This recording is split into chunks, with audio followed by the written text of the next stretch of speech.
Should we record this episode standing on our heads upside down?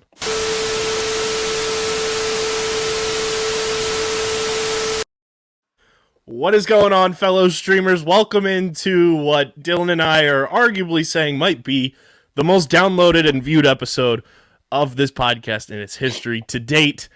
It is another episode of StreamerSZN, the exclusive streaming platform, TV and movie podcast on the Underground Sports Philadelphia Podcast Network. It is KB and Dylan coming at you from the upside down. We got a lot to dive into this episode. We're going to kick things off, obviously, with some sand and talk about Obi-Wan Kenobi, episodes 1 and 2. Just had to do it, huh? And then we're going to get into Stranger Things Volume 1. The cool thing that Obi-Wan Kenobi is setting up for us is that episodes from now on are coming out on Wednesdays, unlike we thought, which would be Friday. So Dylan and I will be back on Wednesday night talking about Obi-Wan and more Stranger Things, and that's going to be the case for the next couple of weeks. So buckle in if you're an Obi-Wan Kenobi fan, if you're a Stranger Things fan, because that is what this show is going to be all about for arguably the next 3 to 4 weeks. And then Miss Marvel's going to come in and join the fray as well. But of course, make sure you guys are following us on the socials. We are going to be talking about stuff like crazy at StreamerSZN on Twitter and Instagram. Join our Twitter communities, by the way, on the Twitter machine. It's the little tab at the bottom. Join our communities tab. That's where, you have a safe space to come and talk about theories, come talk about, shows that you're watching. And we just ask 24 hours, spoiler free in there for the people. But we're going to talk about Stranger Things, Obi-Wan Kenobi in there. We want to grow our Twitter communities tab big time. So go join our Twitter communities at StreamerSZN. Follow Dylan on Twitter at Dylan Mazzola. Follow me at KBIZZL311. Check out the website, undergroundsportsphiladelphia.com, for all of our written content. Subscribe to the podcast feed, Apple Podcasts, Spotify, wherever you get your podcasts, we are there. And Dylan, what should they be doing in the Apple Podcast reviews? The thing I say to do every time we record, please leave a great review. And in that review, leave a suggestion on what you want Kyle and I to watch. There's tons of streaming services, so don't say you don't know what to recommend. Just pick something. And I always say it, and I'll say it again, between Kyle and me, we're like Thanos. We have all the stones, all the sign-ins, all the logins. So balance. Don't be afraid to list like one of the lesser services. We probably got it. And if we don't, I'll reach out to somebody. Exactly. We are still currently number 58 on the TV reviews chart in Saudi Arabia, and number 163 on the TV reviews chart in Austria. So shout out to our Saudi Arabian and Austrian listeners. Let's get those numbies cooking in the U.S. and Canada. Let's get them things going, though. So go leave those 5-star ratings and reviews on Apple, Spotify, and all that good stuff. And, of course, subscribe to the Underground Sports Philadelphia YouTube channel. Hit the like button. Click the bell icon so you don't miss a single episode of your favorite Underground Sports Philadelphia shows. Comment down below, like Dylan just said on Apple Podcasts. If you don't have Apple, you can leave your comments on YouTube. Shows you're watching, theories about Stranger Things, Obi-Wan Kenobi. Keep it spoiler-free, though, just in case, people haven't seen it or anything. Correct. But, drop those comments on the YouTube. Subscribe, like button, bell icon, and all that good stuff on the YouTube. Big thank you to our sponsors who make this show happen. Tomahawk Shades, best small batch eyewear in the game. They've been saving my life with all the binging that I've had to do this week for a loaded show that we've got for you guys. Go get your Blue Light Plus glasses. You only get one set of eyes. You got to protect them while you can. The Blue Light Plus glasses are here to do it. So when you're watching your favorite shows and movies, pop those things on. Your eyes are going to be less stressed. You're going to sleep better. So go to TomahawkShades.com. Promo code USP at checkout gets you 25% off your order at TomahawkShades.com. That's promo code USP, TomahawkShades.com, 25% off your entire order from the boys over at Tomahawk Shades. Kenwood beer, Dylan's beverage of choice when he's heading to the Upside Down or when he's heading to Tatooine. I did have one last night when I was watching my dreaded sand. So yes, that was correct. It keeps him going when he's headed to Tatooine. You guys can use the Kenny tracker. Unfortunately, it's not available in Tatooine or the Upside Down. But you can see where it is available using the Kenny tracker at kenwoodbeer.com in the Philadelphia area. You got to be 21 or older to do so. And of course, please drink responsibly. And the homies over at Bino Board. Go to binoboard.com. When you're not playing Dungeons and Dragons, you could be playing Bino. BINHOBOARD.com, and use code Hell yeah. BINGOUSP for 10% off your order. Dylan, let's head to those coarse sands of Tatooine once again. Obi-Wan Kenobi episodes 1 and 2 coming through on a Friday in celebration of 45 years since the original Star Wars movie dropped on our heads. We weren't even alive then. Which is nuts. Excuse me. Crazy to think how old the franchise is becoming. It's before you know it, obviously we'll be very old or probably not alive, but eventually it'll hit 100 years, and it's just crazy to think that it's still going strong. We're getting closer and closer to it being like a legacy. Well, it is a legacy, but my point is like a long-lasting legacy, I guess I meant to say. And it's just cool. Kyle and I will talk about some of the news later in the episode, but there's a lot of Star Wars news recently, trailers and whatnot. But we finally got Obi-Wan, so it was great to finally go back to that sand. I just have to say off the top, the way that this show is shot and the way that it's like presented, I'm in love. It's so aesthetically pleasing. Yes, I do like the style in which it's going for in terms of like direction. Obviously, we know that I'm not the biggest fan of the love for sand in Star Wars. It's getting a little bit dry. No, but I just, it's seeing so much goddamn sand, man. No, the show, aesthetically wise, it was pretty pleasing. And so far through 2 episodes, because Kyle and I watched both episodes, I do enjoy it. There are some critiques, and I'll say them along the way. So we're going to get into it here. Obi-Wan Kenobi. Episode 1. I do want to preface this. We talked about this on the main pod.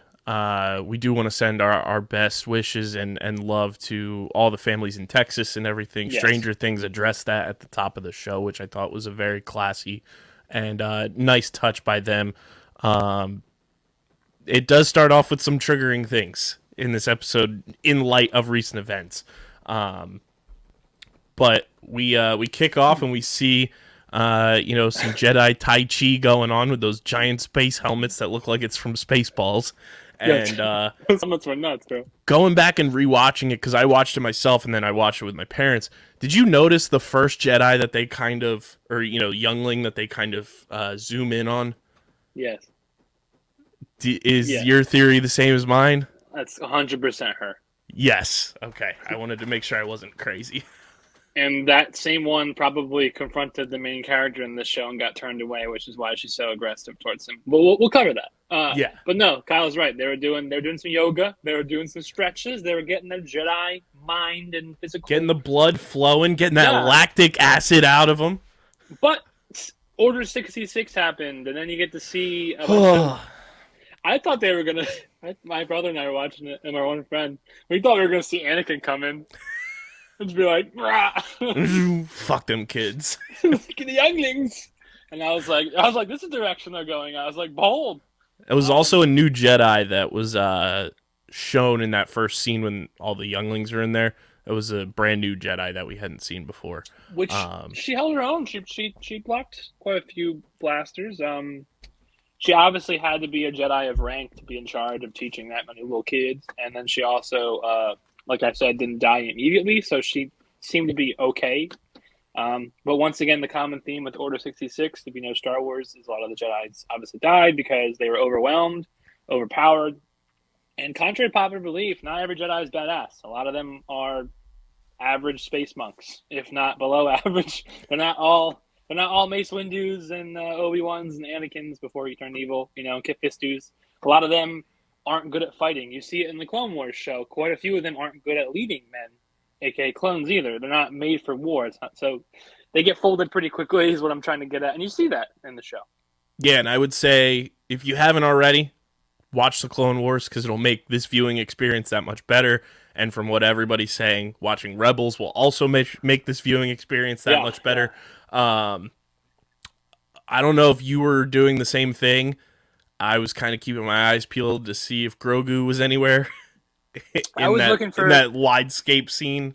I was looking for Easter eggs, as many fans of Star Wars does, because the universe is so massive. They didn't really give us, it seemed like, much in the Jedi Temple of Coruscant. In the background, I just noticed random Jedis getting getting waxed. That's When that's they it. showed the Coruscant skyline, I felt like that Jimmy Butler meme in the 2020 NBA Finals when he's just like leaning over the table. I was like, oh, not again.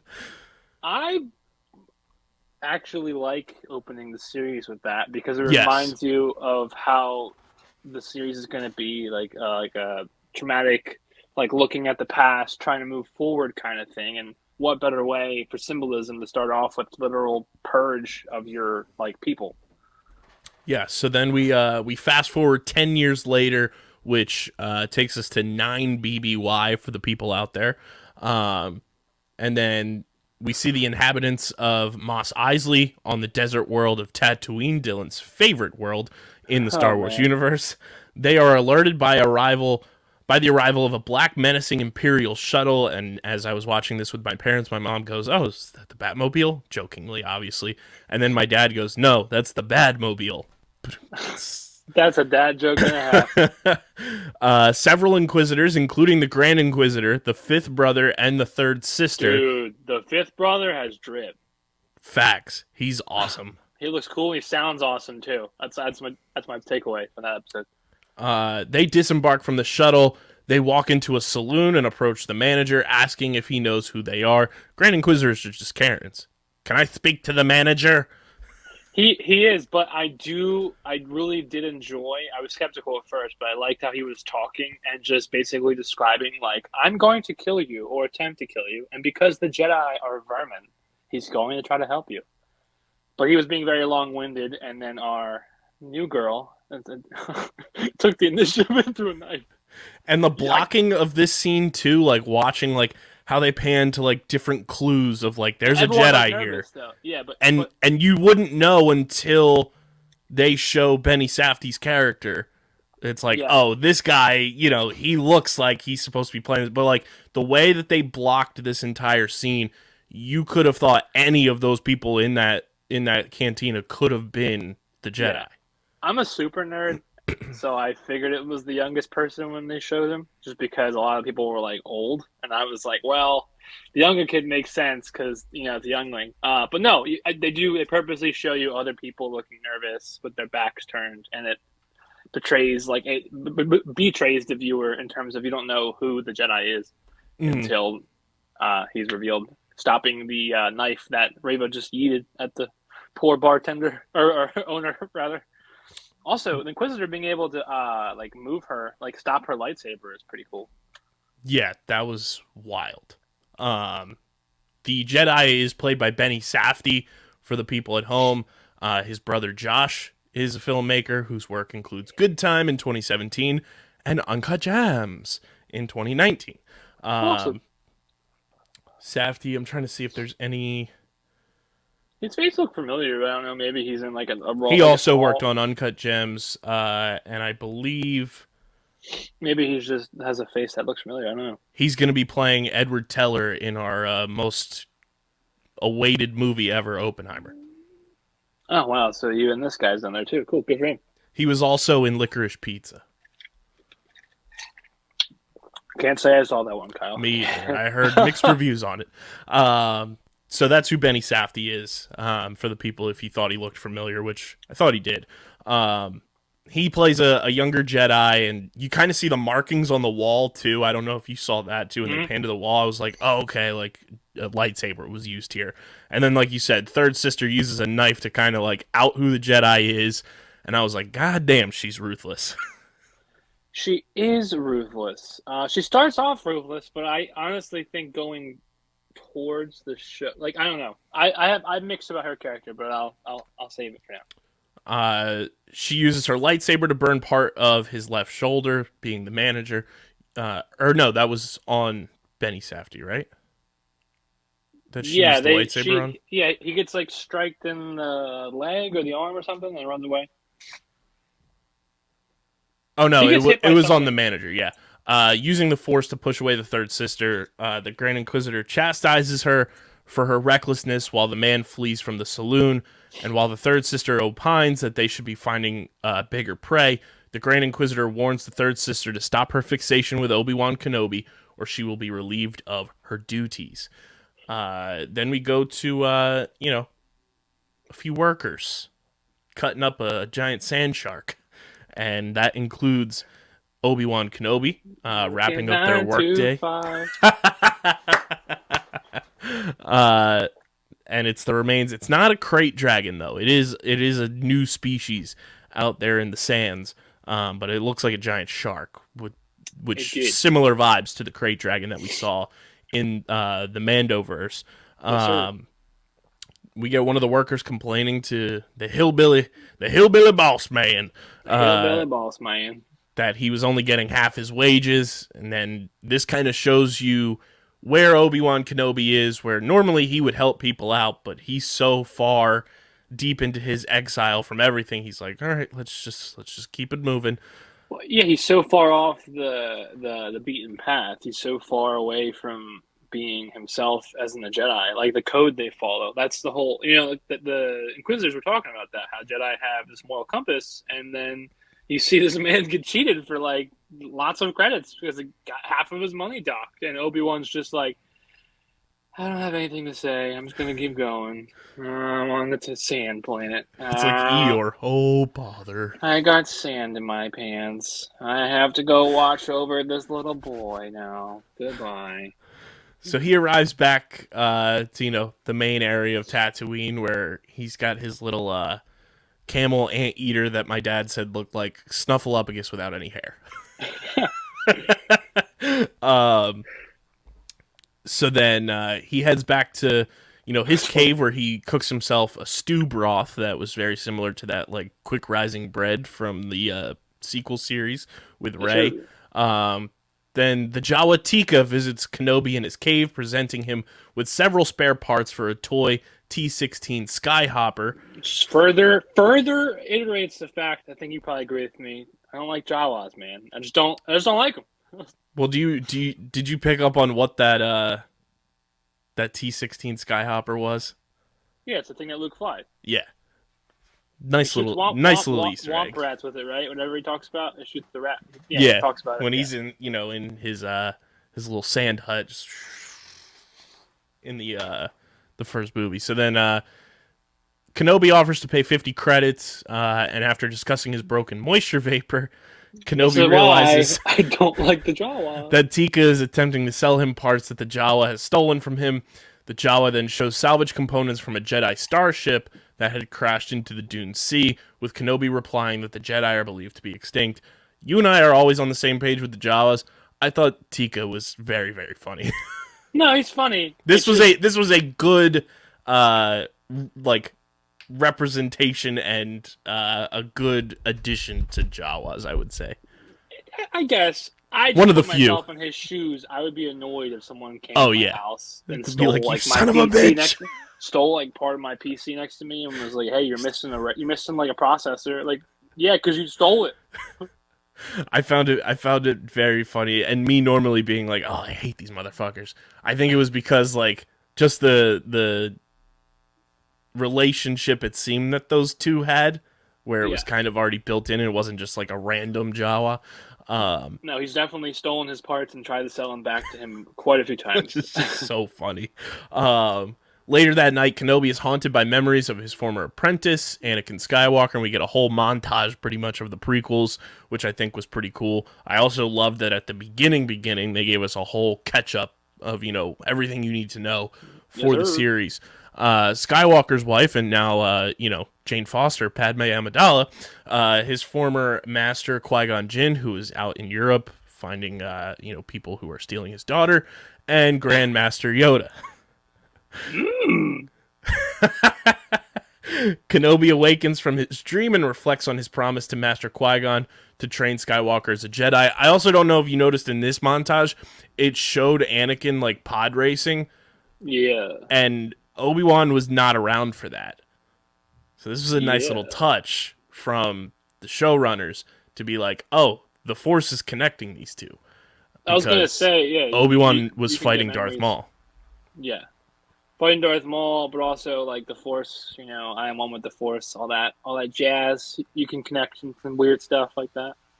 Exactly. The following day, Kenobi rides his Eope. Snarfalabalabalabalabagus.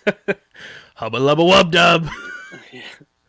to a rocky hill from where he watches through a pair of macro binoculars a young Luke Skywalker and his uncle Owen Lars at the Lars homestead, where he hits that whip. Yes, he does. And it's funny because with full context, this is like the most sweet, protective thing ever because he's watching over a child that he failed, a child's dad. But out of context, yo, get this man away from the school zone. Charge. Kenobi smiles knowing that Skywalker is in safe hands.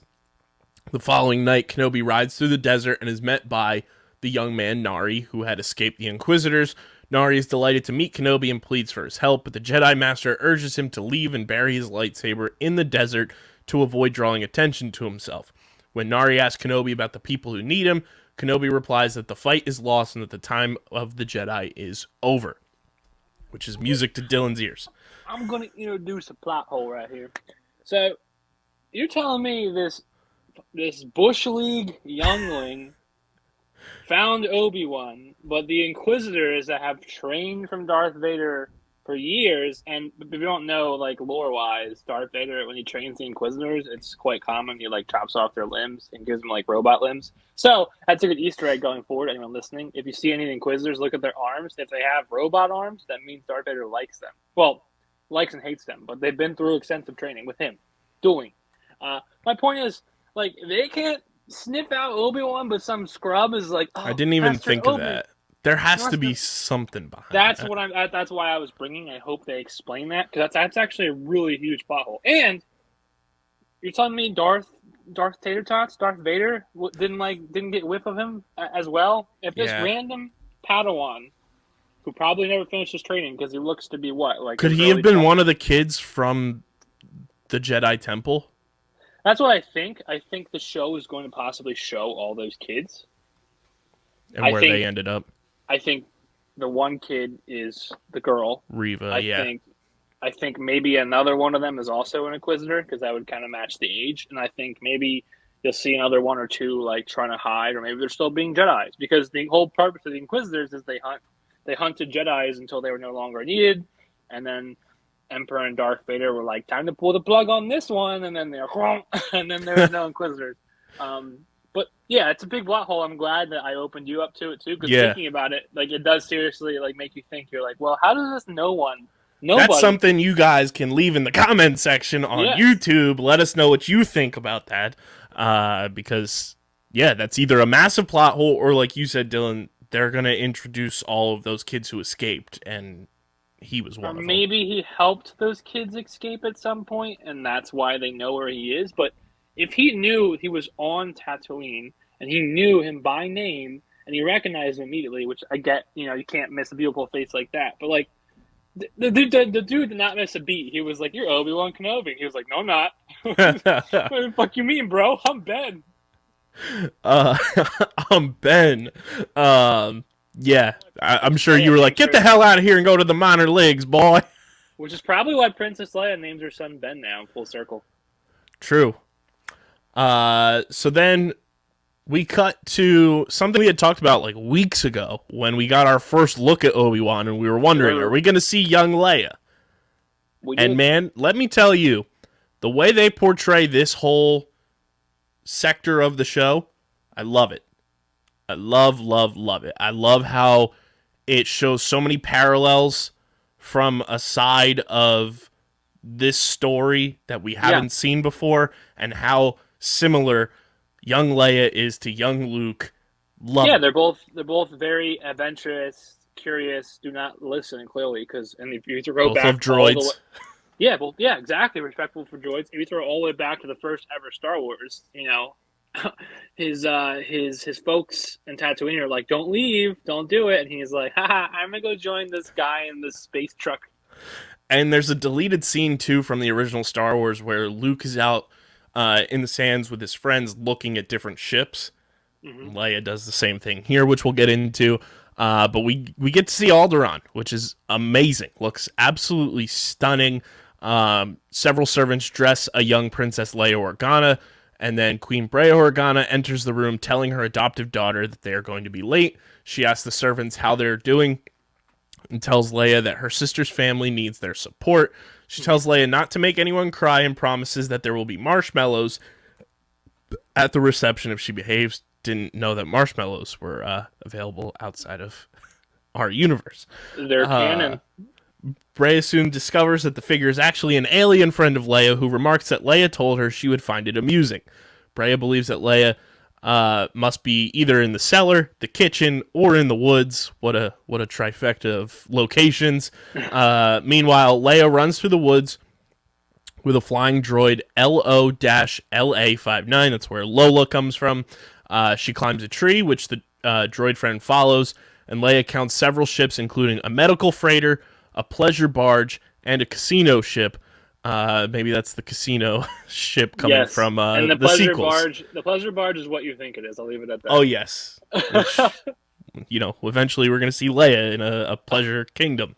The droid ships in agreement, and Leia also spots a tri-wing S-91X Pegasus starfighter, believing it to be in use by an Aquilian Ranger, which she believes is scouting for mercen pirates. Breya soon finds her daughter and tells Leia to climb down. She tells Leia to shut down her droid. Foreshadowing, by the way. Oh yeah.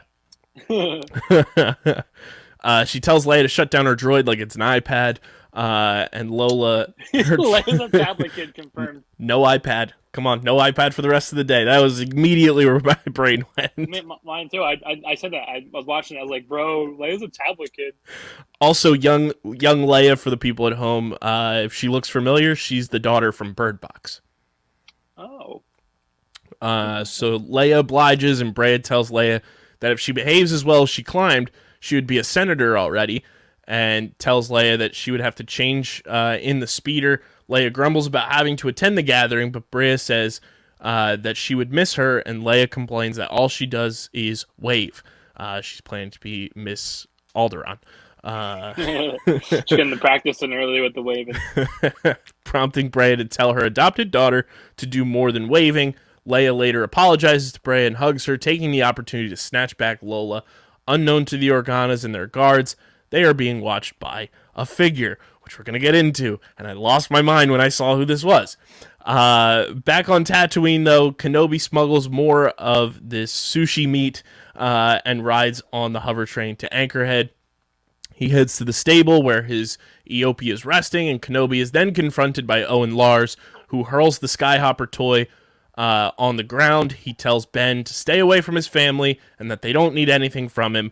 Kenobi says that it's just a toy, and when Owen says that it's a lot more than that, Ben replies that there's more to life than his farm, and Obi-Wan tells Owen that Luke needs to see the wider galaxy, but Owen reiterates his demand to leave them alone.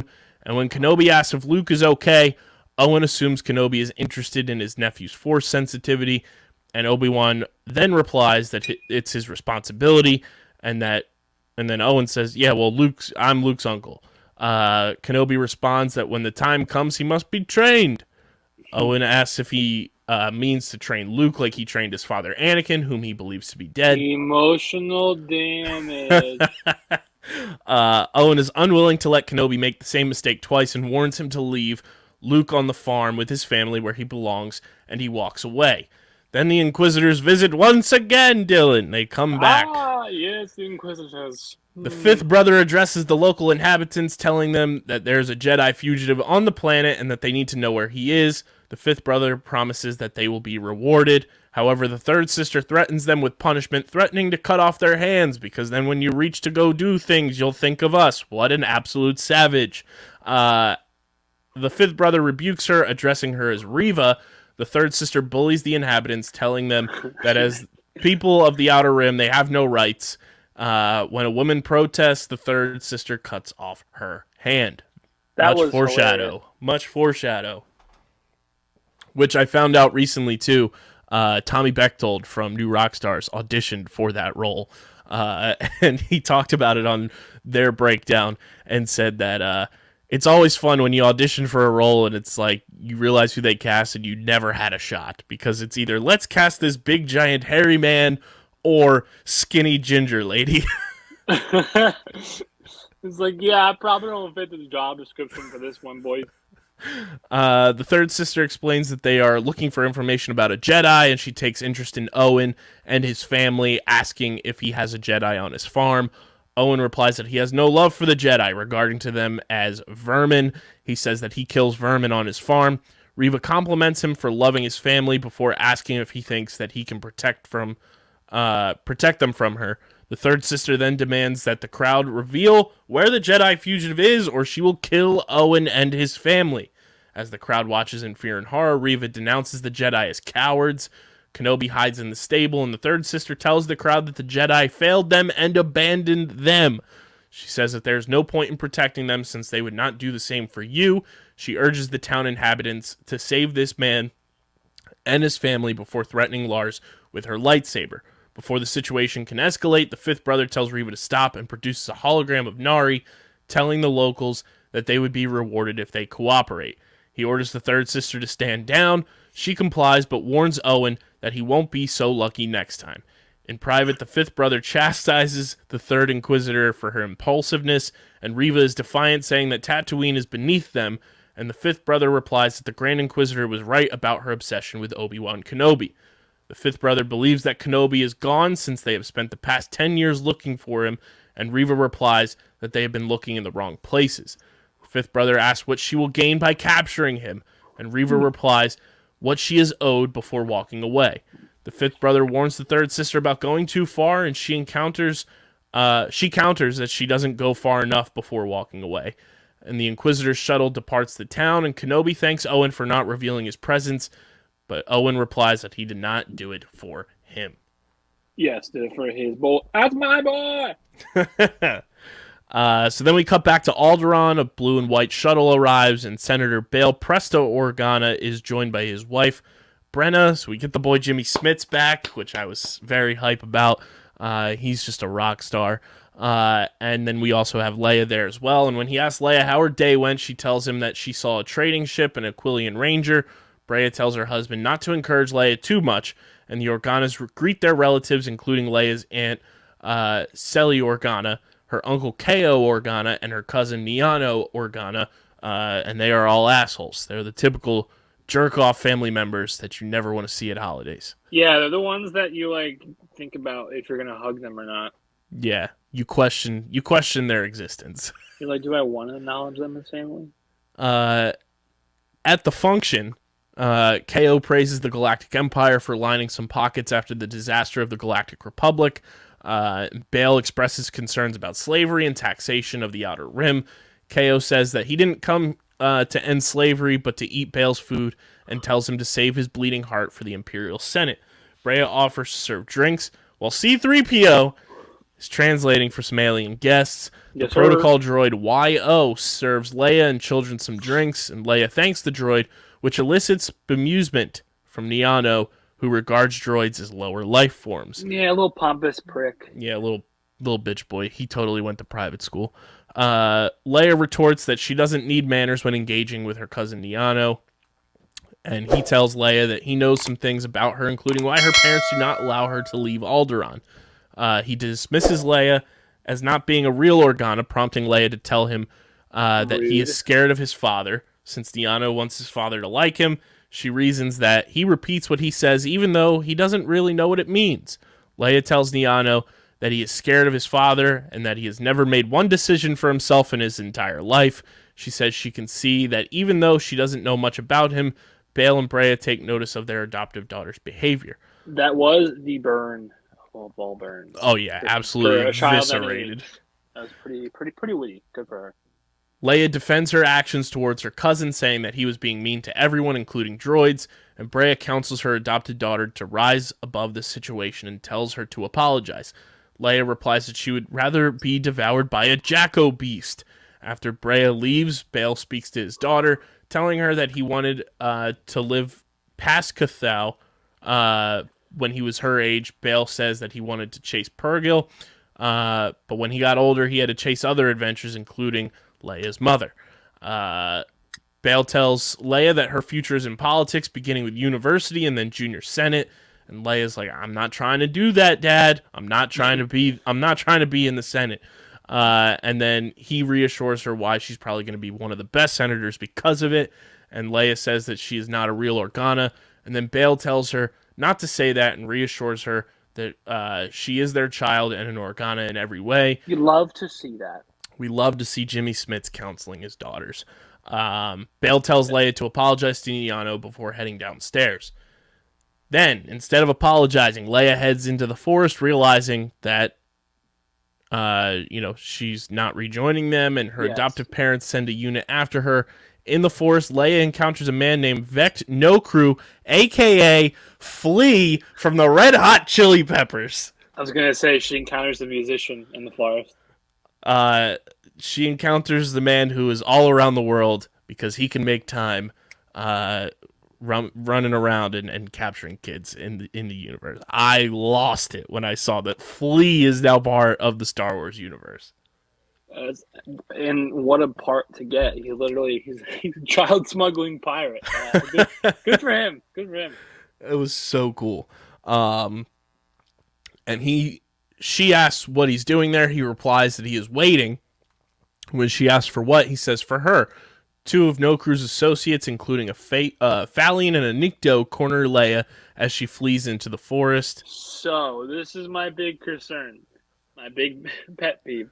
They are the worst kidnappers because they're fucking stumbling over like one tree branch. You can literally go around it. That was so cringe. I don't know what they were thinking when they directed this. And also, it's not her fault because she's a little girl.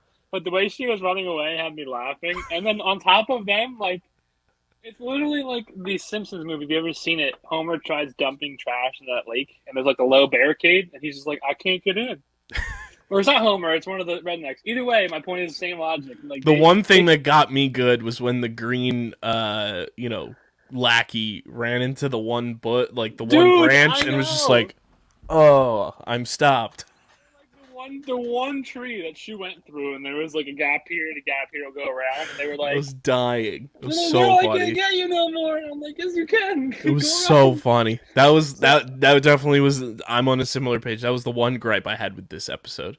Terrible chasing. Like that goes down with the Vespas in Book of Boba Fett. In the comments section, what was worse, the kidnapping scene or the Vespa chase in the Book of Boba Fett? Leave it in the comments. So then on Tatooine, after Leia gets kidnapped and they put a sack over her head, which I love the visuals of this show so far too, where they put you in the person's perspective. Yeah. I like that a lot. On Tatooine, Kenobi receives a distress call from Senator Organa and Queen Breya, who contact him using a holo projector, and they say they don't know who the kidnappers are and that they have no leads, and they say that the kidnappers were lying in wait for their daughter, and Breya adds that Leia needs him and that they can't trust anyone else. So when Kenobi asks what about the Imperial Senate, Bail says that they can't risk drawing too much attention to their daughter, and Kenobi is still reluctant to intervene and suggests that the Organa send a member of their guard or a bounty hunter. Mando? Bail reminds her that only Kenobi understands how important Leia is. Kenobi is reluctant to abandon Luke, but Bail reminds him about Leia, stating that she is as important as he is, and Kenobi says that it has been 10 years and that he's not who he used to be, and he asks the Organas to find someone else. Meanwhile, Nokru and his associates lock Leia in a holding cell aboard their starship. So then we get Bail showing up to Obi-Wan's crib, resets the security system. It's a cave, let's be honest. Resets the security system so he knows somebody's there. And then Bail lets Obi-Wan know that Leia is headed to Daiyu. And pretty much is like, hey, she's just as important as Luke is. There's no reason that, you shouldn't be moving on from everything that happened. We have bigger things at hand right now. So aboard the kidnapper ship, Leia activates Lola and gets her hover droid to untie her. Just then, Nokru enters the room, and Leia states that she's not afraid of him, but he replies, give it time. He grabs Lola and hurls her into the ground, shattering the droid. And Leia tells Nokru that her father Bail is coming with an army. Nokru replies that nobody is coming for her before leaving the room. And then back on Tatooine, Obi-Wan Kenobi dismounts from his hairless Snuffleupagus and starts digging in the sands. It was like going back into holes. Meanwhile, one of Nokru's Nikto associates confides that this might be a bad idea, and Nokru tells him to get over it. Elsewhere, Kenobi continues digging to find a chest, and inside retrieves 2 lightsabers, which have been wrapped in a linen cloth. Back aboard the starship, Nokru asks Reva if she was sure that Kenobi will come, and she replies that Kenobi fought alongside her father during the Clone Wars. Yeah, and believes that he will come because he won't be able to help it. She believes that the Jedi will help hunt himself. Jedi code. On Tatooine, Kenobi heads to a spaceport, and then a human woman asks if he is coming, and he pays the fare, and Kenobi walks towards a freighter. My big question here, saying that Obi-Wan I think we were talking about you find out that Jedi got killed, right? We do see Benny Safdie's character is the one hanging from the trailer that we saw the feet. Being my big question here at the end of this episode, Reva saying that Kenobi fought alongside her father during the Clone Wars. Mm-hmm. Is her dad Mace Windu? I hope not. Because Jedi aren't supposed to have kids, so if they all have kids and they all are sinners. I'm like so curious now, because that would be one hell of a plot twist. I just think she's a youngling in the beginning. This episode was awesome. It blew my expectations away. Like, I had my expectations kind of tempered from the Book of Boba Fett. This show, for one, in my opinion, blows Book of Boba Fett out of the water so far. First 2 episodes in. Yes, visually, script-wise, plot-wise, like... Yeah, I think it's better. I agree. I'm thinking back, I think I rated Book of Boba Fett too high. It was one of the lowest scores I've given, but I would go lower if I could, because I'm not going to be as high on this show as you would think for me. We're gonna kick to episode 2, and then we'll give our collective ratings for everybody. So we get to Dayu, and based on Hong Kong, this city looks like the visually stunning. Dylan and I are huge Neon City fans, as we saw when we were watching The Falcon and the Winter Soldier. So we head to Dayu, and emotional damage. We get stormtroopers, we get, kind of thugs. Go ahead, say the emotional damage part. Crowd's waiting, Kyle. So much damage. I literally called out because the guy was blurring the background, and I'm like pointing like Leo, my brother and my friend. I'm like, dude, that's armor, and they're like, yeah, so, and I'm like, that's a clone. So much damage. And he had blue on him, which means he was a 501st clone. He was a 501st Legion, and I don't know if you saw the credits, Dylan. It was listed much later on. That was Tamir Morrison. Yeah. With his face and his voice, but he was never on set. So they went back in and rendered him in post. Because he was listed in kind of the VFX, similar to how, like, when they listed, like, BB-8 in the sequels with the voice, that's what they did there, because Tamir Morrison was allegedly never on set. Get the homeless clone trooper from the 501st Legion who asked for credits, and then, we get some spice dealers. First time really seeing very that. Very terrible spice dealer that young woman was. Right. Granted, it's foreshadowing that she was, like, brought into that industry, like, not willingly. But nonetheless, she gave him drugs for free. So. Yeah, she had Kessel Pure Spice, Glitter Stim, and Felucian Spice. Get your strands of spice, baby. Probably had some death sticks, too, laying around. Kenobi says that he's looking for his kidnapped daughter on the planet, and the girl's pessimistic about it, saying that once you're here, you never leave. That's how she ended up on Dayu, because she was once somebody's daughter. And then we get Jaco, who approaches Kenobi, telling him that there's a Jedi who will help people. And Kenobi responds that the Jedi are all gone, and Jaco offers to take him to the Jedi for the right price. Meanwhile, a hooded man named Haja Estri leads a human woman and her son Koran to the courtyard with cages. And here's the greatest reveal. Kumail Nanjiani is playing a carnival Jedi. And the character he's playing, it just fits for like being a comedic actor. It's just funny to see him as a con artist. It's so great. Like, what a perfect like role for Kumail. He plays it flawlessly. And then, he's just pretty much playing like carnival games, like, setting up magnet. He's like the Wizard of Oz. Yeah. It's crazy. And then the woman believes that the Force is strong with him and thanks him for protecting her Force-sensitive son from the Galactic Empire. The mother gives her... Probably not even Force-sensitive, by the way. Right? He probably just scammed them into that, too. So then Kenobi approaches Haja, who asks now, how did you get here? And Kenobi tells her that a girl has been kidnapped and he needs help rescuing her. Haja introduces himself as a Jedi, claiming that he helps those in need in exchange for a few credits. When Kenobi asks for his price, Haja charges 500 credits to locate the girl and another 300 to take him to her. He offers to show Kenobi a few tricks in return for 1,000 credits. And when Haja attempts to impress Kenobi with his knowledge of the Force, Kenobi exposes him as a fraud who has been using remotes and magnets to mimic the Force. And as Kenobi removes the magnets at gunpoint, Obi-Wan Kenobi came through, Dylan. How uncivilized. He chastises Haja for taking advantage of their plight. He admits fleecing his customers, but insists that he got them somewhere safe. And Haja asks if he is not going to tell anyone. Kenobi replies, that depends on what he tells him, prompting Haja to ask if he is a bounty hunter. And then we head into the sewers, where Haja agrees to help Kenobi find the missing girl, and a disguised Kenobi enters a makeshift lab where he causes a glass tank to explode, creating a distraction. Kenobi. That's what my dad said too. It's like it's Breaking Bad. Creating a distraction that allows him to slip through a door.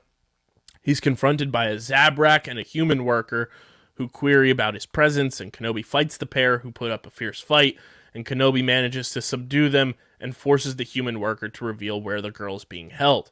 Kenobi finds a cell where he finds a hooded figure who he believes is Princess Leia, but it is just a derelict droid serving as a decoy, and Kenobi is captured by Flea's associates who restrain him, and then Flea enters the room expressing surprise that a Jedi could fall for his trap. It's a trap! He mocks Kenobi for risking everything for a little brat before kicking him into the ground, and Nokru fingers Kenobi's lightsaber, saying that the third sister was right about him. He believes that he and his associates will get rich from Kenobi's capture, and then Obi-Wan demands to know the whereabouts, but Nokru dismisses him as a mere man who bleeds, and Kenobi replies that everybody bleeds before dropping the spice that blinds the mercenaries. Obi-Wan basically just says, "You are the worst pirate I've ever seen." Yes. So then, meanwhile, the third Inquisitor approaches the sewers, brushing pedestrians aside, and Kenobi finds Leia, who initially puts up a fight, and he tells her that her father sent him to rescue her, and when Leia asks why she should trust him, he asks if she would prefer to remain in her cell. He leads her out of the sewers into the streets of Daiyu, and Kenobi tells her to keep her head down. And elsewhere, Flea and his associates are high as hell off that spice. They are, and that's one of another one of my pet peeves is that when they fail so miserably, I expected them to get completely hosed by the Inquisitor, and she did not do that. And that's weird because she's very aggressive, yet she showed compassion towards these imbeciles and kept working with them. And not the only time she showed a bit of compassion either, which we'll get to in just a second. Then we get, this back and forth between the Grand Inquisitor and Reva, and he's basically Grand Inquisitor's like, yeah, you're scum. Like, we brought you in. Like, you're on the bottom of the totem pole. Stop doing all of this. Like, you'll be dealt with later. You're done. You're done. And then Reva's like, you know what? I'm just going to take things into my own hands. goes She full was like, blown, and then I started blasting. goes full blown bonkos and sends out an all call for all the bounty hunters. She went full Leroy Jenkins, bro. And some of these bounty hunters look so cool. Well, there's a callback, the one robot one. He's on the Death Star, I believe. Yeah. In that scene where they have bounty hunters. We had what looked like Amit from Moon Knight as well. Yeah, and we had a fucking dinosaur. So then, Obi-Wan caused the extinction early, by the way. Obi-Wan and Leia are walking through the marketplace, and to prove that he's a Jedi, Leia also asks Obi-Wan to produce his lightsaber, and when Kenobi refuses, Leia tries to convince him to levitate her, but the Jedi is unwilling to expose his cover to the Empire, and when Leia asks his name, he tells her that his name is Ben, and he insists that he trusts him, and Leia reluctantly reveals that she is 10 years old, prompting Kenobi to quip that she does not look her age, and she also says that Ben is not a Jedi name. Obi-Wan is slowly getting his sass back, by the way, as the second episode unfolds. The way his dialogue is turning into, he's talking like he did in the first two movies we ever see him in. Well, we see him in episode 1 too, but yeah. But my point is, like, he's getting the sass back. He was returning to his former self slowly but surely. Then we meet the fourth sister, who brings a captured bounty hunter and reveals that Reva has posted a bounty on Kenobi. Reva surveys the surrounding area from a high building. She had the high ground. She did. While hiding in an alleyway, Leia tends to her damaged droid companion Lola, and she tells Kenobi that she was damaged by the kidnappers, and Kenobi reassures her that he will let her parents know that she's safe and will be home by nightfall, and Leia tells Kenobi that he can just call her Leia.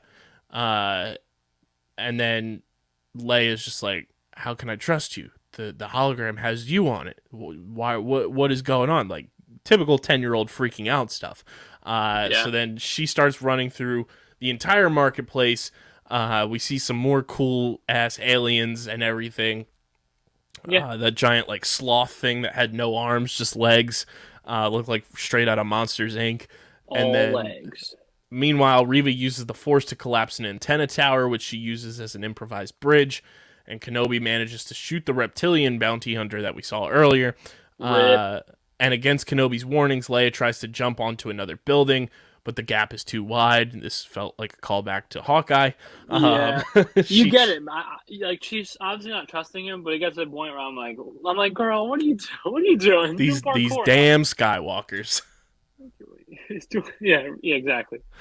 So then we get Haja, who is like, yeah, I'm gonna help you out, and like play distraction, and goes up to the third sister and is like, oh, I'm a Jedi. I've been doing this for years. It was just such good acting. It was very funny, but it's weird. Once again, she shows him compassion, like doesn't kill him. That's Force like, chokes him, but doesn't kill him. And then also, it's weird because he has dialogue with a kid saying he wants to like go capture him, being Obi-Wan. So it's like, Is he secretly still doing this for money, or is he actually being a helpful person? Does he like credits? Yes. Yes. So then, following Haja's instructions, Kenobi and Leia arrive at the cargo port, and Kenobi doesn't trust Haja, but Leia thinks that they should accept help given the recent adventures. And then Kenobi says that Leia reminds him of someone who was fearless and stubborn. Leia denies that she's stubborn. When she asks if the friend was a Jedi, Kenobi describes her as a leader who had died a long time ago. Now, I don't know about you. That's what I thought. That's what I thought. But a lot of people are also saying that he's more than likely talking about Padme. More than likely, but I thought Satine right away. He had Satine as well, yeah. So we'll see. So before they can proceed, Reva enters the cargo port, and she is a psychopath in here. Obi-Wan, come out to play. Yeah, she's very obsessed, which it makes sense, but it doesn't. I'm assuming there's more backstory besides the fact that she wants to just be a teacher's pet and make like Anakin Skywalker, which is a great scene, by the way, when she name drops him. And then Obi-Wan's like PTSD mode. He's like, what? He's still alive? She has that Anakin Skywalker is alive and has been looking for Kenobi for a long time. She boasts of delivering Kenobi to Vader. And then she is interrupted by the Grand Inquisitor, who has had enough of her insubordination. And Reva says that she has found Kenobi, but the Grand Inquisitor responds that he cannot risk her losing him again. He orders the young Inquisitor to move aside, but she stabs him through his torso, which, to me, Dylan, knowing the one thing about Rebels that I do know is that the Grand Inquisitor is in Rebels. Very much alive in Rebels for a while. I don't think he died when she did that. Because if you remember in the Book of Boba Fett, everybody, we just recently saw the mods and everything come through. So it's... Well, and I talked about how Darth Vader literally chops their hands off and gives them robot arms. So it's not above the Star Wars universe to be like, hey, we'll just put some robo parts in you and we'll fix you up. So that's what I'm assuming. So I'm not looking into it too much. I do think, though, that this Reva girl has a very short shelf life unless she captures Obi-Wan, because I know Darth Vader probably likes ambition, she's a go-getter, but I'm not sure if he likes when his subordinates stab his supervisor. That's basically what the Grand Inquisitor is. Darth Vader is the manager of the branch. The Emperor is the owner, and then the Grand Inquisitor is basically a supervisor, and she's just a clerk. And she just stabbed the clerk in the back. So I don't know how that's gonna go over. She might try to do the old oh no, Obi-Wan stabbed him, but we'll see. Yeah, so inside the shuttle, Kenobi senses a disturbance in the Force, and Leia notices that he's in distress. And then we get one of the coolest shatter, jump scenes when Kenobi's looking into, his inner soul almost, and then boom, back to tank. Hayden Christensen, Darth Vader, and that boy is dirty. That back to tank was filthy. He's a dirty, dirty boy, Dylan. Well, that's what happens when you're reduced to a burnt marshmallow. You're gonna have some burnt skin flowing around. He's a dirty boy. He does have some dirt. And then the episode ends with a very, very cool, very awesome 2-part. Premiere. Very good overall. My one biggest critique besides the chase scene, the Vespa and the forest will go down infamy of bad chase scenes. So the Reva character, I don't dislike her. I like how she comes off aggressive initially. I like how she tries to fast forward the Jedi coming out. I like she chops off Karen's hand. You can't do that. Yeah, I can. I do. Coming off, in my personal opinion, not as menacing as she's intended and more annoying. Which, if that's the actor, kind of be annoying, which I doubt it. But if she is, then kudos to her, doing her job very well. I just think she's coming off as annoying, the whole bickering. Because when I think of Sith, I don't think of me. I think of you talk to me like that, I'm gonna force choke you into a wall and Beaker. But do you understand what I'm saying? For example, the Inquisitors are having almost casual employee boss employee conversations. I didn't think they would go like that. I think it'd be oh, you want to backtest me? Go get a robot arm. You know what I mean? Or hey, I'm gonna force choke you for 20 seconds. You're gonna basically die, and I'm gonna let you know I am the captain of the ship. Which I do think that's the Grand Inquisitor's tone was getting to that point. I do think he was probably ready to kill her, or at least hurt her, or have her sent for punishment. So I just didn't like that. And then I did like the end, how you were saying, she was kind of being menacing, but at the same time, I hope there's more backstory, because if not, she was just a teacher's pet. Yeah. Because why is she so obsessed with this guy that I get it, Lord Vader wants him, but why? You're just that driven? Cool, but I don't know. She has to develop more, I guess, is what I'm trying to say. So far, I'm I think there's a lot more that's going to be revealed about her. And we talked about at the top of the show, we think she was one of those Jedi youngling as well. Because the Inquisitors, too, are former Jedi that, just broke away and, are doing their thing now. And on a power level, my brother and I talked about this. This is no knock to her. This is not because it's a new character, not because it's a woman. It's strictly, I know from Rebels, I know the Grand Inquisitor is relatively strong. But when you factor into that, Darth Vader can body the Grand Inquisitor, which he does. He purposely bullies him and trains him. That's why he's stronger. Obi-Wan can hold his own against Darth Vader. Obi-Wan in Rebels also kills Darth Maul. So I'm getting to the point. If they make Reva too strong, I'm also out on that character because she's not in the grand scheme of things. She shouldn't be that. She can be strong, but she can't be like OP. I guess is what I'm trying to say, Mhm. like overpowered. And I hope they don't do that. If they Yeah. don't do that, the show could be goated. And if they make her like out to be like some menace to be reckoned with, like I just hope they have Darth Vader like give us a reality check on the Inquisitors. Mhm. Like you guys all suck. Like wow, like bitch. Like you know what I mean? Like he just bodies all of them. Like puts it in perspective, which I hope he will. My point is Obi-Wan. As soon as he gets his his bearings, his sea legs back, in theory he could easily beat all of the Inquisitors we saw besides the Grand Inquisitor, like on a power level. You know what I mean? Like he'd be able to easily defeat all of them besides him. I'm a big fan of Reva. I think her character development is going to be crucial for this show. I hope Um, so. and I think already this show has blown the Book of Boba Fett storytelling wise, plot wise, and just visual wise out of the water. That's no knock at Robert Rodriguez or anything like that. I just think Deborah Chow has done a fantastic job 2 episodes in for Obi-Wan. Dylan, your episode 1 and episode 2 scores. She want like the individual score. Okay.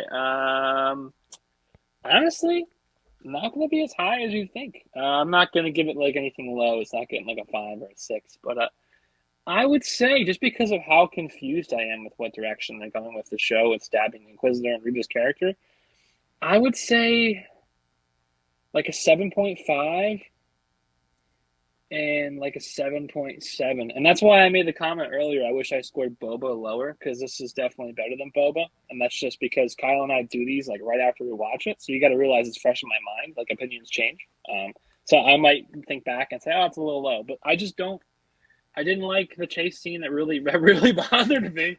I don't like Reva's character. I don't like the misdirection. Like I hope I'm wrong and I'll eat my words later. But so far I just don't like it.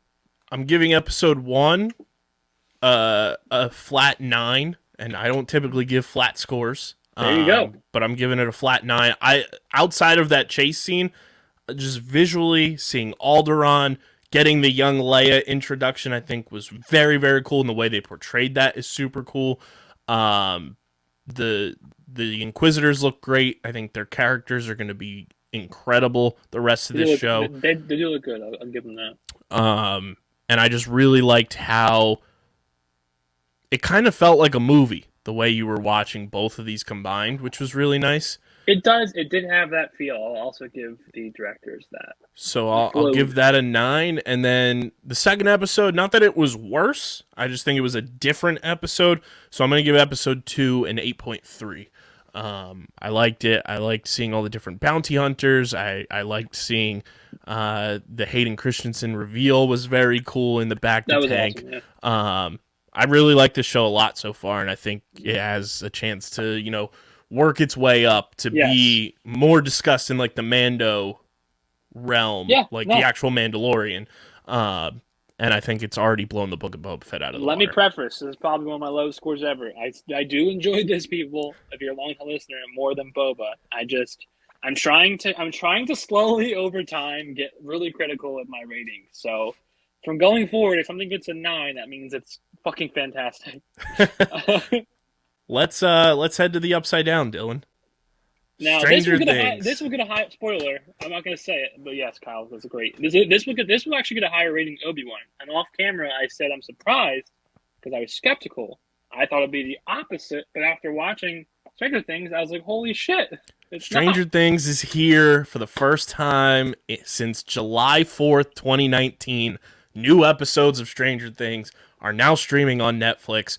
This episode, we're going to talk about the first 2 episodes of Volume 1 for the people. Yes, sir. So if you've watched the first 2 episodes, come join us. Welcome. And then on Wednesday's show, we're going to be talking about more of them.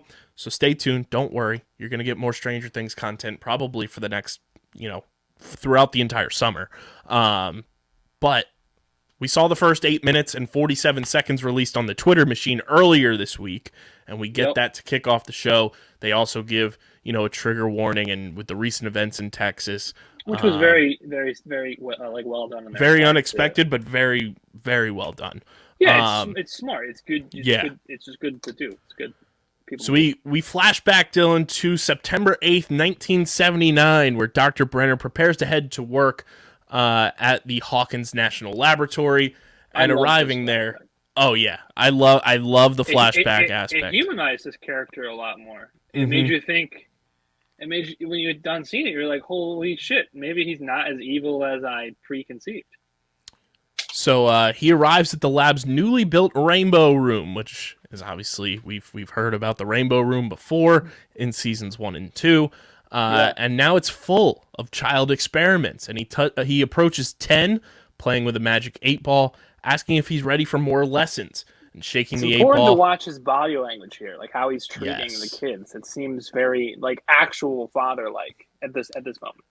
So 10 agrees when it says all signs point to yes, and as they walk through the lab and pass a woman named Dr. Ellis along with another experiment named 6, Brenner and 10 begin their experiments. Now, it's also, in my opinion, key to look at this and realize it's 1979, yes, but 8 is nowhere to be found at this point either. So 8 has escaped the lab before 1979.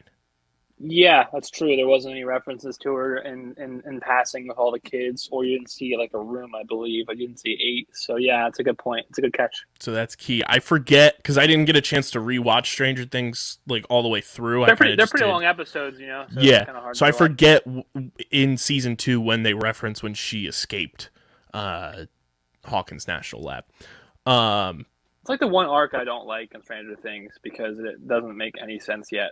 Yeah, I feel like it is like kind of strange. It's like when you're writing a paper when you're younger and you have to like fluff it, and you're like, the ice cream was brown and I had sprinkles, and then you're like, yes, back to my doctor and on.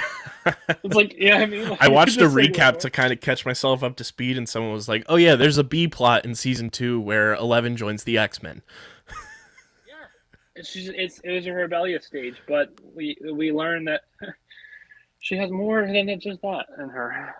So Brenner has 10 using his abilities to see what Brenner is drawing on his, little tablet. And after succeeding, Brenner then asks if they could try something more challenging by seeing what Dr. Ellis and 6 are doing in the other room.